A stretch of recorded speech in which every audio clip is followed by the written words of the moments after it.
संबंध बनाते समय पॉर्न स्टार के सर को हथौड़े से कुचला और उसके पश्चात जो घटना घटती है उस घटना की पूरी जानकारी के लिए आप हमारे वीडियो को अंत तक जरूर देखें। नमस्कार दोस्तों, मैं प्रेम सिंह महाबली, हरियाणा ट्रेंड पलवल चैनल में आपका स्वागत है। दोस्तों, यह जो आज की घटना है यह इटली की घटना है। दोस्तों, इटली में एक लड़की जिसका नाम केएल माल्टेसी था, जिसकी उम्र करीब 26 साल थी, वह अपने परिवार के साथ रहा करती थी। दोस्तों, उसके परिवार में उसके माँ बाप, उसकी बहन, उसका छोटा भाई और उसकी दादी रहा करते थे। दोस्तों, केएल माल्टेसी एक मॉल में काम किया करती थी और उसी से ही अपने परिवार का गुजर बसर कर रही थी। तो अब क्या होता है कि कोरोना की लहर आ जाती है और जिसकी वजह से बहुत से देशों में लॉकडाउन लग जाता है और इटली में भी लॉकडाउन लग चुका था। तो जिसकी वजह से केएल माल्टेसी को अपनी जॉब छोड़नी पड़ी थी, यानी मॉल बंद हो चुका था। अब केएल माल्टेसी घर पर ही रहने लगी थी और वहां पर अब उसके परिवार का बुरा हाल था, क्योंकि जो भी वह कुछ कमा कर लाया करती थी उसी से ही अपने परिवार का भरण पोषण किया करती थी। और दोस्तों, इधर वो किराए के मकान में भी रहती थी तो मकान का भी किराया देना पड़ता था। अब दोस्तों, उसके परिवार की हालत बहुत ज़्यादा खस्ता हो चुकी थी, तो इसके चलते वह अपने दोस्तों के पास कॉल करती है और उनसे संपर्क करती है कि मुझे कोई भी कहीं भी नौकरी दिला दे। लेकिन दोस्त भी मना कर देते हैं कि हमें ही इस लॉकडाउन में नौकरी नहीं मिल रही, हम तुम्हें कहाँ से दिला दें। दोस्तों, इसके पश्चात उसकी मुलाकात एक आदमी से होती है। वह उससे कहता है कि मैं तुम्हें पैसे तो बहुत दिला दूंगा, लेकिन तुम्हें इसके लिए नग्न अवस्था में संबंध बनाते समय पॉर्न वीडियो बनानी होगी, यानी गंदी वीडियो बनानी होगी। दोस्तों, यहाँ पर इस समय केएल माल्टेसी उससे मना कर देती है और वापस अपने घर चली जाती है। दोस्तों, कुछ समय गुजर जाता है तो केएल माल्टेसी के परिवार की हालत और भी ज़्यादा खराब हो जाती है, तो वह वापस उसी व्यक्ति के पास आ जाती है और उससे कहती है कि मैं तुम्हारा काम करने के लिए तैयार हूँ। दोस्तों, इसके पश्चात उस लड़की केएल माल्टेसी के साथ एक व्यक्ति के द्वारा संबंध बनवाए जाते हैं और उसका वीडियो बनाया जाता है। वीडियो बनाने के पश्चात वह व्यक्ति उसे बहुत सारी रकम दे देता है। वह उसको लेकर उसकी आंखों में चमक आ जाती है और वह सोचती है कि उसने इतने दिन काम किया, बस थोड़े से ही पैसे कमे और यहाँ पर केवल 15 मिनट काम करने पर ही उसे इतने पैसे मिल गए।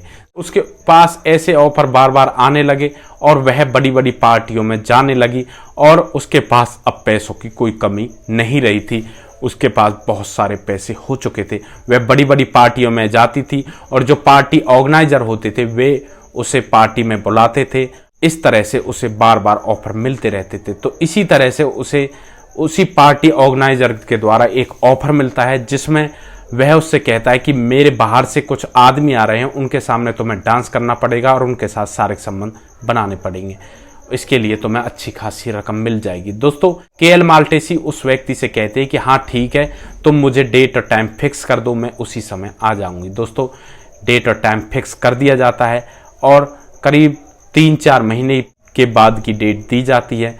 दोस्तों, जो पार्टी ऑर्गेनाइजर होता है वह केएल माल्टेसी के पास फ़ोन करता है, क्योंकि उसके जो बाहर से आदमी आने वाले थे वो आ चुके थे। अब वह केएल माल्टेसी को बुलाना चाहता था, लेकिन जैसे ही वह उसके पास कॉल करता है लेकिन उसका फ़ोन नंबर नहीं मिलता है। इसके पश्चात वह पार्टी ऑर्गेनाइजर केएल माल्टेसी के घर पर फ़ोन करता है, लेकिन वहाँ पर पता लगता है कि केएल माल्टेसी 3-4 महीनों से गायब है। उसके बारे में उन्हें कुछ भी नहीं पता, लेकिन वह उनके पास घर के लिए खर्चा और मकान का किराया बार बार हर महीने भेज रही है। दोस्तों, इसके पश्चात जो पार्टी ऑर्गेनाइजर होते हैं वे इसकी सूचना पुलिस को देते हैं। पुलिस को बताते हैं कि केएल माल्टेसी कई महीनों से लापता है। दोस्तों, पुलिस इस मामले की छानबीन में जुट जाती है और केएल माल्टेसी को ढूंढने का पूरा प्रयास करती है, लेकिन पुलिस के हाथ कोई भी सुराग नहीं लगता है। तभी किसी व्यक्ति का फ़ोन पुलिस के पास आता है। वह व्यक्ति पुलिस से कहता है कि यहाँ पहाड़ियों पर 3-4 बक्से पड़े हुए हैं, उनमें से एक लड़की का हाथ बाहर निकल रहा है। दोस्तों, पुलिस वहाँ पर पहुँचती है और पुलिस उस डेड बॉडी को बाहर निकालती है। तो उस डेड बॉडी का सर बुरी तरह से कुचला हुआ था, वह पहचान में नहीं आ रही थी कि आखिर कौन है।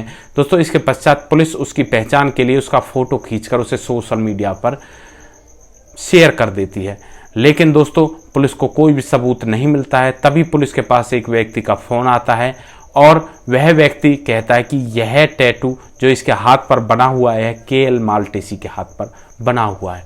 दोस्तों इसके पश्चात पुलिस उस व्यक्ति से पूछताछ करती है कि तुम्हें क्या पता यह केएल माल्टेसी के हाथ का टैटू है। तब वह कह रहा था कि मैंने कई बार केएल माल्टेसी के हाथ पर यह टैटू देखा था, तो इसीलिए मुझे पता है कि यह केएल माल्टेसी ही है।